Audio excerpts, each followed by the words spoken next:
Here we go, 2 new Duotone Skybrid models.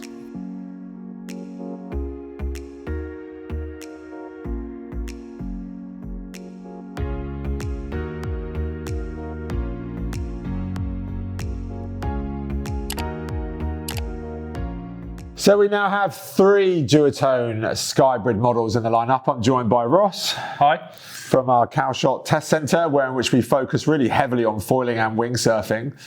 Ross, you've had the Skybrid SLS now over at Cowshot for some time and spent quite a bit of time on the water on the boards that we have. How have you found it?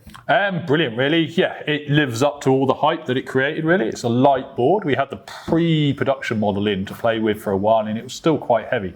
Whereas this one, yeah, it's lightweight, it's responsive, and it does what it does on the tin, really. It says on the tin, it gets you up and going, it's efficient, it's not a downwinder size, but it's got a lot of the traits that come from the pros that come from a downwinder without any of the cons. And that is these mid-length type boards, and this is arguably probably the most popular mid-length wingsurf foil board that we have. Yeah. In terms of the construction, you kind of touched on the weight of this model. This is the SLS. So the models that have now joined us and been released by Duotone, we've got a slightly heavier but much more budget-friendly model. Yeah. So you've got the standard construction and the SLS construction. This is mirrored across the whole Duotone range. So majority of their boards, they have an SLS version and a standard one.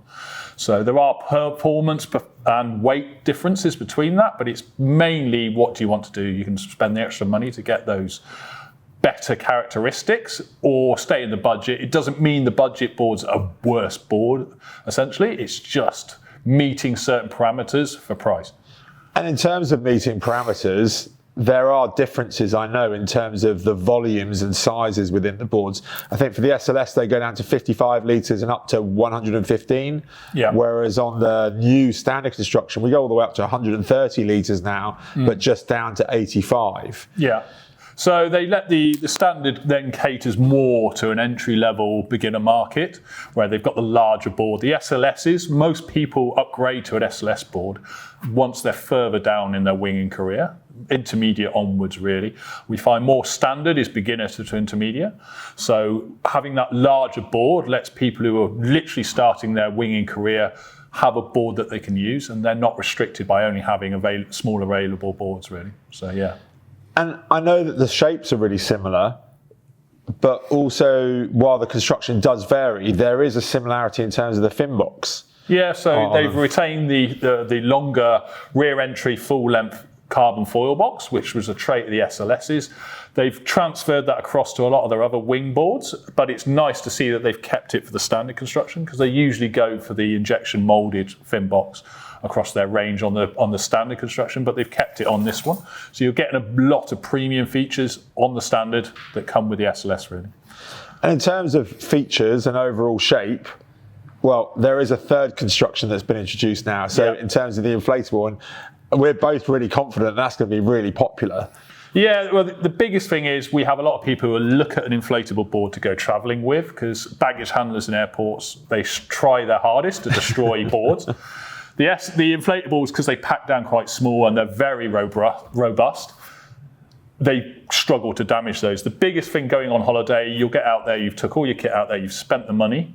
It won't be the conditions, either be really light conditions or it'll be really heavy conditions. The Skybrid, with its hybrid characteristics, it copes with all those conditions. So having an inflatable version that then is able to be travelled with, yeah, I think it's going to be one of the most popular ranges in the Skybrid boards in the Skybrid range, and the cost as well. The price at $899, you can't beat it. Yeah, really. That's staggering for me. And I think the other big standout thing, other than the price, that really jumped out at me was the weight. I know that the standard bamboo construction is coming in heavier than the SLS, but the inflatable version is nigh on SLS weight. I think it's borderline even being lighter. The robustness of an inflatable as well. You won't have all the all-out performance that you get from a carbon board. The inflatable, there's always a couple of little trade-offs, but yeah, for the price, the weight and everything like that, it's going to be minimal. Days of the old sticky inflatable boards have gone now. We use the downwinder inflatable boards for our paddle up evenings, for light wind winging. There's no stickiness now. They just perform way above their price tag, really. I think the one thing that people often forget and don't consider as well, or take into account really with the inflatable, is the bag. Also, you do look a little bit like SpongeBob SquarePants, kind of if it's on your back, but there is enough room as well to kind of get all of your foils in as well. Yeah, your mask, you can get, it's designed to carry the board, and straight away you'll notice there's loads more space, so you get your foil in there. Maybe not in the foil bag, but you can pack it down enough.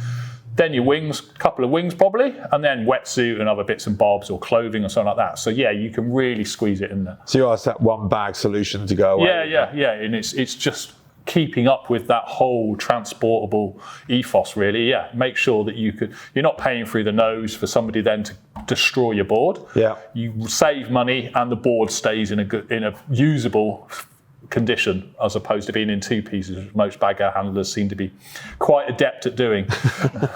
So look, there you have it. If you're after a mid-length board, the Duotone Skybrid absolutely should be on your shopping list. But now you've got 3 different price points and effectively 3 different constructions with some size variation there as well. So there is a Duotone Skybrid for you.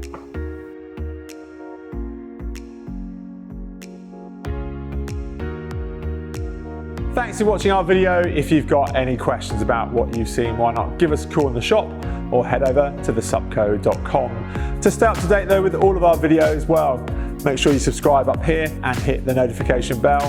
But to see our next video, well, take a look up here.